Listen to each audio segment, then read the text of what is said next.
Cześć wszystkim! Po ostatnich odcinkach dostałem wiadomość z prośbą o zrobienie filmu, który wytłumaczy, czym dokładnie jest dostępność cyfrowa.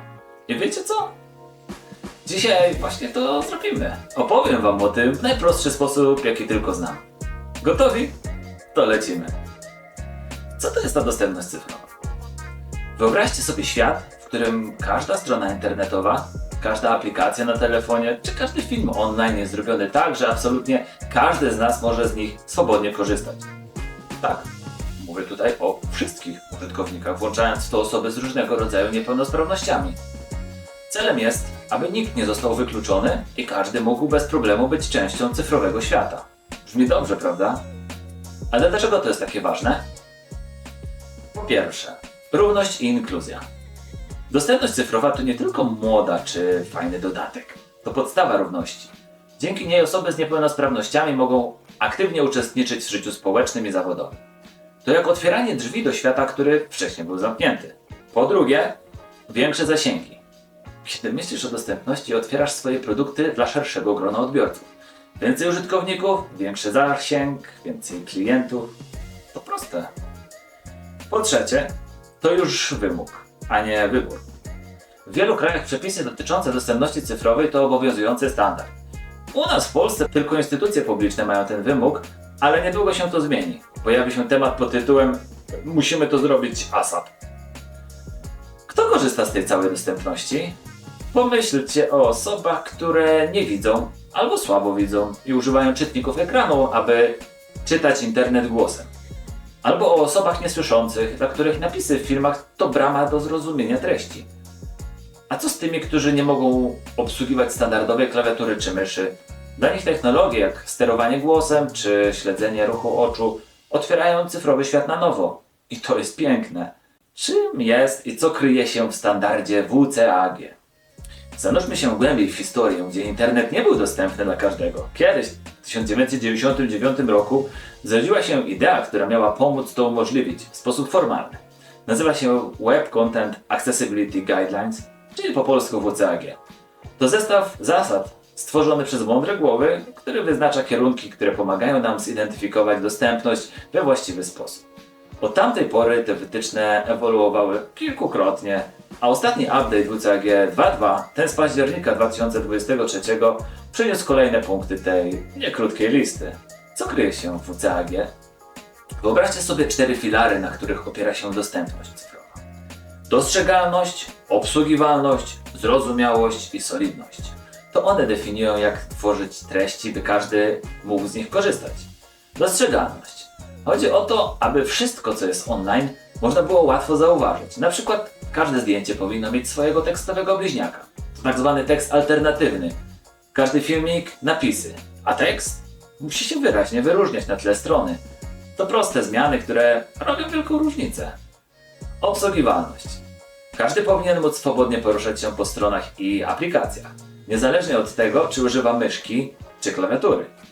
Wyobraź sobie stronę, która jest jak dobrze zaprojektowany labirynt, z którego łatwo znaleźć wyjście. Tak właśnie powinien wyglądać każdy cyfrowy zakątek. Zrozumiałość. To, co czytamy w sieci, powinno być jasne jak słońce.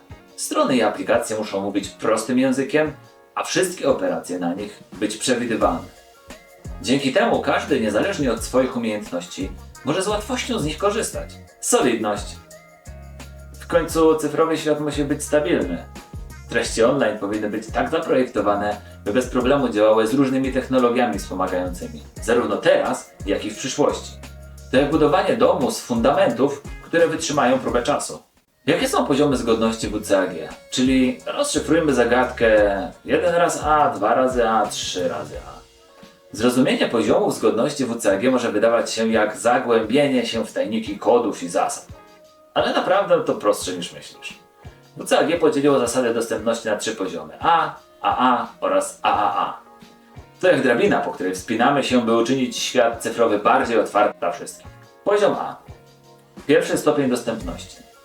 Pierwszy krok w kierunku uczynienia treści cyfrowych bardziej dostępnymi. Wyeliminowanie najbardziej krytycznych barier to tu priorytet.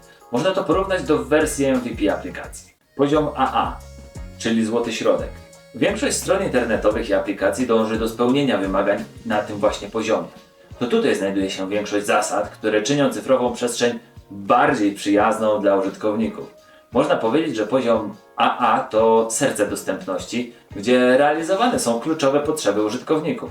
Poziom AAA to szczyt dostępności. To najwyższy poziom, który zapewnia najszerszą dostępność treści. Choć osiągnięcie tego poziomu może być wyzwaniem, to dążenie do niego pokazuje głębokie zaangażowanie w sprawę dostępności. Jest to jak dążenie do perfekcji, gdzie każdy szczegół ma znaczenie. Jakie znajdziemy dziś inspirujące marki w kontekście dostępności w praktyce? Oto kilka firm, które nie tylko mówią o dostępności, ale wprowadzają ją w życie, pokazując, jak ważne jest, aby technologia była dostępna dla wszystkich. BBC to pionierzy dostępności cyfrowej. BBC nie tylko informuje świat, ale również pokazuje, jak ważna jest dostępność. Ich Mobile Accessibility Guidelines to prawdziwa skarbnica wiedzy dla każdego, kto chce tworzyć bardziej dostępne cyfrowe produkty. Apple udowadnia, że myślenie o dostępności od początku procesu projektowego przynosi efekty. Funkcje takie jak VoiceOver czy Switch Control to tylko wierzchołek góry lodowej w ich ekosystemie dostępności. Apple pokazuje, że produkty zaprojektowane z myślą o różnorodności mogą służyć każdemu, niezależnie od jego potrzeb i ograniczeń. Microsoft przyjął motto Design for One, Extend to Many, co przejawia się w ich produktach i usługach. Narzędzia takie jak Microsoft Narrator czy ułatwienia dostępu w Windows i Office są przykładami ich zaangażowania w tworzenie rozwiązań dostosowanych do indywidualnych potrzeb.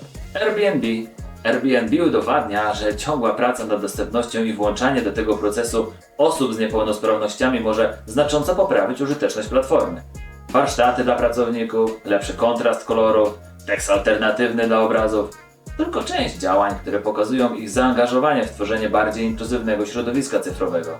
Te przykłady pokazują, że niezależnie od wielkości firmy czy branży, dostępność cyfrowa jest absolutnie kluczowa. To nie tylko kwestia spełniania standardów, ale przede wszystkim tworzenie otwartego i inkluzywnego cyfrowego świata, dostępnego dla wszystkich użytkowników.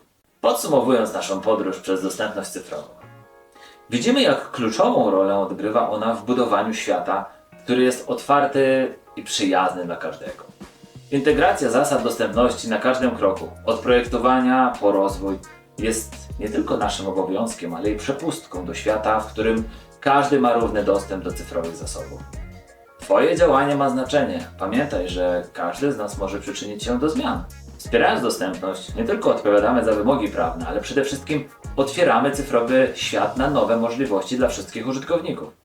Dzięki za bycie częścią tej podróży po dostępności cyfrowej. Mam nadzieję, że te informacje nie tylko zainspirowały Cię, ale też pokazały, jak ważne jest, aby każdy z nas dołożył swoją cegiełkę do budowania otwartej przestrzeni cyfrowej. A jeżeli ten temat rezonuje z Tobą, daj łapkę w górę i podziel się tym przekazem. Każdy gest, wsparcie pomaga szerzyć świadomość o dostępności cyfrowej i zachęca innych do działania.